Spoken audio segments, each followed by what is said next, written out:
Hello friends, welcome back to my channel. मैं हूं आपकी फ्रेंड वर्षा। फ्रेंड्स, आज की इस वीडियो में हम बीएड एंट्रेंस एग्जाम के कॉमर्स के प्रैक्टिस सेट के बारे में डिस्कस करेंगे। तो चलिए फ्रेंड्स, वीडियो को स्टार्ट करते हैं। लेकिन वीडियो को स्टार्ट करने से पहले प्लीज़ मेरे चैनल को सब्सक्राइब कर लीजिए, और अगर आपने चैनल को सब्सक्राइब कर लिया तो इस वीडियो को लाइक कीजिए और अपने फ्रेंड्स के साथ शेयर कीजिए। चलिए फ्रेंड्स, आज की इस वीडियो को स्टार्ट करते हैं। फर्स्ट क्वेश्चन है, कंपनी अधिनियम कब लागू हुआ? यानी कि कंपनीज एक्ट जो है वो इनफोर्स में कब आया? 1932 में, 1956 में, 1972 में या 1916 में? तो फ्रेंड्स, इसका जो राइट आंसर है वो है ऑप्शन बी, 1956। 1932, 1972 एंड 1962 हमारा रॉन्ग है।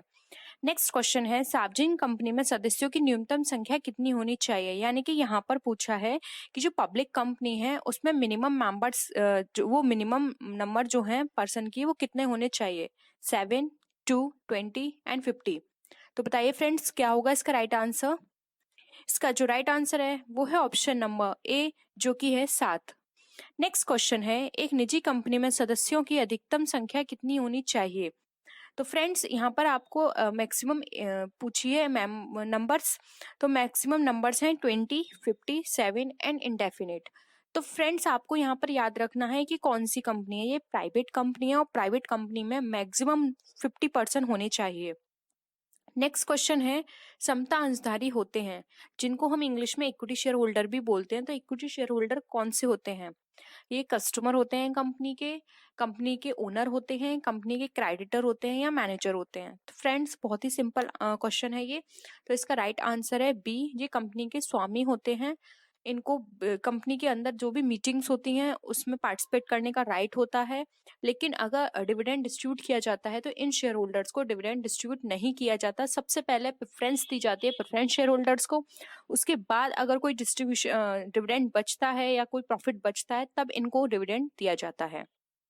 नेक्स्ट क्वेश्चन है, अंश आवंटन खाता है यानी शेयर अलॉटमेंट अकाउंट किस तरह का खाता है? फ्रेंड्स, आपने 3 तरह के अकाउंट पढ़े होंगे 12th में, जो थे पर्सनल अकाउंट यानी व्यक्तिगत खाता, एक्चुअल अकाउंट यानी वास्तविक जिसको हम रियल अकाउंट भी बोलते हैं, एंड थर्ड था हमारा नाम मात्र का खाता। तो उसके बेसिस पे आपको ये आंसर करना है। आपको पता होगा पर्सनल अकाउंट कौन से होते हैं। फ्रेंड्स, पर्सनल अकाउंट वो वाले अकाउंट होते हैं जिसमें किसी पर्सन का या फिर किसी पर्सन को जो रिप्रेजेंट कर रहा है उसका अकाउंट आता है। जैसे कि सुधीर का खाता, सुशील का खाता, ये हो गए पर्सन के। और कुछ आर्टिफिशियल होते हैं जो कि पर्सन या फिर पर्सन के ग्रुप को क्रिएट करते हैं, जैसे कि कोई कंपनी हो गई, ठीक है, या फिर किसी भी तरह का कोई क्लब का अकाउंट है, किसी गवर्नमेंट ऑफिस का कोई अकाउंट है, तो वो हमारे पर्सनल अकाउंट कहलाते हैं। वास्तविक खाता यानी एक्चुअल या फिर रियल अकाउंट हमारे वो अकाउंट होते हैं जिनको हम टच कर सकते हैं, और कुछ ऐसे अकाउंट भी आते हैं इसके अंदर जिनको हम टच नहीं कर सकते। टच करने वाले होते हैं जैसे कि हमारे फिक्स एसेट्स, और जिनको हम टच नहीं कर सकते वो आते हैं हमारे trademark, patents and goodwill. Next आता है हमारा नाम मात्र का खाता। नाम मात्र का खाता जिसको हम बोलते हैं नॉमिनल अकाउंट। नॉमिनल अकाउंट हमारे वो अकाउंट होते हैं जो होते नहीं है लेकिन हम उनको क्रिएट कर देते हैं, जिनको हम फिक्टिशियस बोल सकते हैं। तो ये वास्तव में होते नहीं है लेकिन सौदों के स्वभाव को बताते हैं, जैसे कि वेजेस। अब वेजेस को हम कोई वेजेस हम जिसको टच नहीं कर सकते या फिर इस वेजेस को हम देख भी नहीं पाएंगे, ठीक है, लेकिन हमने क्या किया, यहाँ पे क्रिएट कर दिया है वेजेस अकाउंट। मजदूरी खाता, बीमा खाता, तो ये सारे अकाउंट जो हैं हमारे, ये हमारे नॉमिनल अकाउंट है। तो बताइए फ्रेंड्स, इसके बेसिस पे अंश आवंटन खाता आपको क्या लगता है? तो इसका राइट आंसर है ए, जो कि है व्यक्तिगत खाता। नेक्स्ट क्वेश्चन पे हम मूव करते हैं। जब अंशों का हरण किया जाता है तो अंश पूंजी खाता नाम किया जाता है, यानी जब शेयर्स फॉरफिट किए जाते हैं तो शेयर कैपिटल अकाउंट क्या होता है? यो भी याचना की बकाया रकम से क्रेडिट या डेबिट किया जाता है, याचित रकम से यानी कॉल्ड अप कैपिटल से उसमें एंट्री होगी, पेड अप कैपिटल से उसमें एंट्री होगी, या अंशों के मूल्य से यानी जो शेयर का जो टोटल प्राइस है उससे होगी वो एंट्री। तो बताइए फ्रेंड्स, क्या होगा इसका राइट आंसर? इसका जो राइट आंसर है वो है ऑप्शन बी। जब हम अंशों को हरण करते हैं तो अंश पूंजी खाता हमारा जितनी भी कॉल्ड अप कैपिटल है यानी जो हमने मांग ली है उससे हमारा ये खाता किया जाता है डेबिट। नेक्स्ट है, हरण किए गए अंशों के पुनर्निर्गमन पर पूंजी दी गई छूट को क्रेडिट किया जाता है। तो बताइए किस खाते से उसको क्रेडिट किया जाता है? शेयर डिस्काउंट अकाउंट से, शेयर फॉरफीचर्ड अकाउंट से, प्रॉफिट एंड लॉस अकाउंट से, या नन ऑफ द अबव। तो फ्रेंड्स का राइट आंसर है बी। जब भी हम शेयर को पुनर्निर्गमन करते हैं तो जब हम जो भी छूट देते हैं तो उससे हमारा शेयर फॉरफीचर्ड अकाउंट जो है वो क्रेडिट करते हैं हम वहां। नेक्स्ट है, ऋण पत्रों को सहायक प्रतिभूति के रूप में निर्गमन पर डेबिट किया जाएगा। यानी कोई भी ऐसे डिवेंचर्स हैं जिसको सब्सिडी सिक्योरिटी के रूप में इश्यू किया गया है तो उसको डेबिट किससे किया जाएगा? डिवेंचर अकाउंट से, बैंक अकाउंट से, डिवेंचर सस्पेंस अकाउंट से, या नन ऑफ द अबव। तो बताइए फ्रेंड्स, इसका जो राइट आंसर है वो है ऑप्शन सी, जो कि है डिवेंचर सस्पेंस अकाउंट। उसको डिवेंचर सस्पेंड अकाउंट से वहां पे डेबिट किया जाएगा क्योंकि वो सब्सिडी सहायक प्रतिभूति है उसकी। हमें अभी नहीं पता कि आगे जाके हम इसे किस में कन्वर्ट करेंगे, तो एक तरह से ये हमारे लिए सस्पेंस की तरह है, तो इसको हम डिवेंचर सस्पेंस अकाउंट से डेबिट करते हैं। नेक्स्ट है, ऋण पत्रों का शोधन किया जाता है।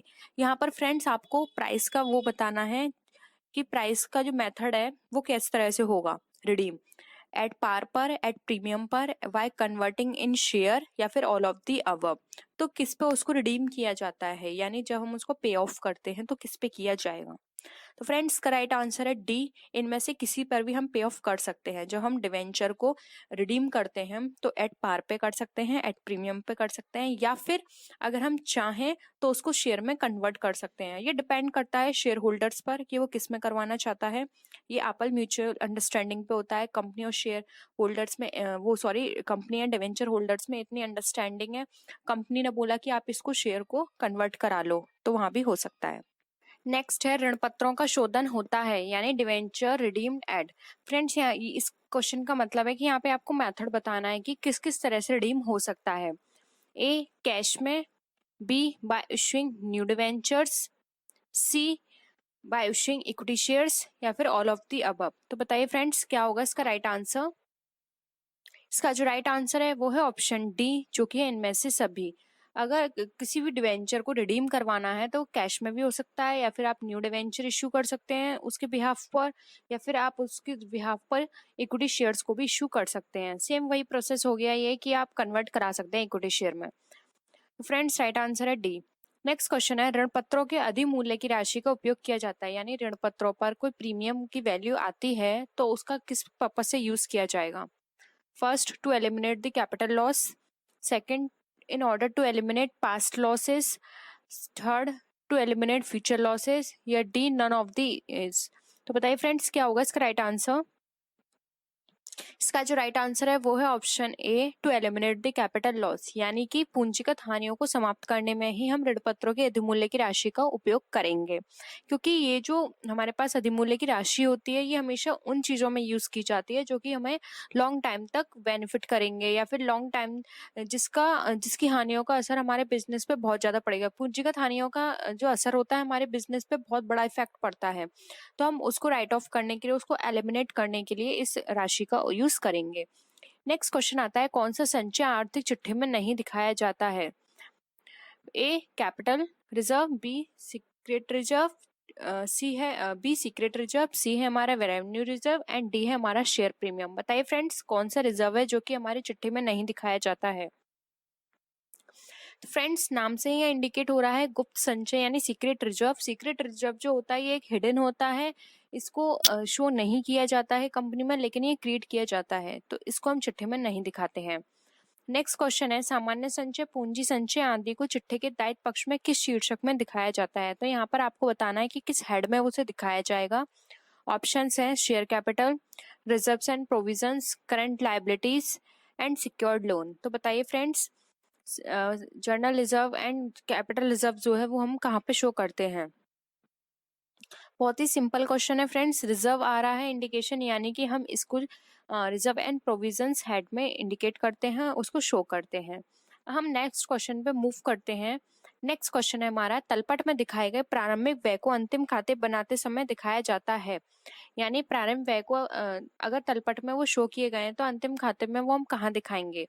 ए ट्रेडिंग अकाउंट में, B profit and loss account में, C liability side of the balance sheet, and D asset side of the balance sheet. तो बताइए फ्रेंड्स क्या होगा इसका राइट आंसर? इसका राइट आंसर है डी, चिट्ठे के दायित्व संपत्ति पक्ष में। फ्रेंड्स, जो प्रिलिमिनरी एक्सपेंसेस होते हैं ये हमें लॉन्ग टाइम तक हमें क्या करेंगे, बेनिफिट देंगे। ये हम एक असेट्स की तरह यूज करते हैं, तो इसको हम बैलेंस शीट में दिखाते हैं असेट साइड में। नेक्स्ट है अवास्तविक संपत्तियों में सम्मिलित किया जाता है। फ्रेंड्स, जो 14 जो क्वेश्चन था उसका मेन रीजन असेट साइड में दिखाने का यह भी है कि जो प्रिलिमिनरी एक्सपेंसेस होते हैं हम एक बार में उसको P&L में नहीं डाल सकते, क्योंकि वो एक बहुत लार्ज अमाउंट में होते हैं। अगर हमने एक बार में P&L में डाल दिया तो वहां पर जो हमारा बैलेंस शीट का जो प्रॉफिट आ रहा होगा या फिर जो हमारे पूरी फाइनेंशियल ईयर की जो पोजीशन है वो बहुत गड़बड़ा जाएगी। तो हम एक बार में उसको नहीं डाल सकते, हम धीरे धीरे उसको राइट ऑफ करते हैं। तो इसको हम एक तरह से एसेट साइड में सिक्योर करके रखते हैं और धीरे धीरे हर साल हम थोड़ा थोड़ा अमाउंट उसमें से निकाल के P&L में ट्रांसफर करते रहते हैं, इसलिए इसको हम एसेट साइड में शो करते हैं। नेक्स्ट क्वेश्चन है अवास्तविक संपत्ति में सम्मिलित किया जाता है, यानी नॉमिनल असेट्स इंक्लूड की जाती हैं। ए, प्रिलिमिनरी एक्सपेंसेस में, अंडरराइटिंग कमीशन में, सी, डेवलपमेंट एक्सपेंसेस में, या डी, उपरोक्त सभी। तो बताइए फ्रेंड्स क्या होगा इसका राइट आंसर। ये आज का हमारा लास्ट क्वेश्चन है। तो फ्रेंड्स इसका राइट आंसर है डी, उपरोक्त सभी। फ्रेंड्स, ये सारे हाइड आप जानते होंगे। प्रिलिमिनरी एक्सपेंसेस अभी मैंने आपको बताया कि ये एक लार्ज अमाउंट में होते हैं, जैसे कि प्रोस्पेक्टस इश्यू करवाना, किसी बड़े एडवर्टाइजमेंट को करवाना, या फिर जब हम बिजनेस स्टैब्लिश करते हैं तो बिजनेस स्टैब्लिश करते टाइम जब हम बहुत लार्ज एक्सपेंस करते हैं, जैसे कि हमने बिल्डिंग ली है, स्टैब्लिश करवाई है उसे, या फिर हमने किसी भी तरह का कोई बहुत बड़ा एडवर्टाइजमेंट करवाया है अपनी कंपनी का, तो ये प्रिलिमिनरी एक्सपेंसेस सारे वहां पे इंक्लूड किए जाते हैं। अंडरराइटिंग कमीशन वो कमीशन होते हैं जो अंडरराइटर्स को दिए जाते हैं। अंडरराइटर्स वो पर्सन होते हैं, ये एक इंडिविजुअल, एक कंपनी, एक बैंक, कोई भी हो सकता है, एक ग्रुप ऑफ पर्सन भी हो सकता है। अंडरराइटर ये एक तरह से ये प्रॉमिस करता है कंपनी को, या फिर ये इस तरह की रिस्पॉन्सिबिलिटी लेता है कि अगर वो कंपनी अपने इश्यू करती है शेयर को और वो 90% अगर पब्लिक उनको नहीं परचेस करती है, तो जितने भी जो रिमेनिंग शेयर्स होंगे वो अंडरराइटर्स उसको परचेस कर लेंगे। तो एक रेस्पॉन्सिबिलिटी लेता है अपने ऊपर कि अगर आपके पूरे मार्केट में वो सेल नहीं हुए तो उनको हम परचेस कर लेंगे। तो इस बिहाफ पर जब उनको इस तरह का एक कमीशन दिया जाता है कंपनी की तरफ से अंडरराइटर्स को, उसको बोलते हैं हम अंडरराइटिंग कमीशन।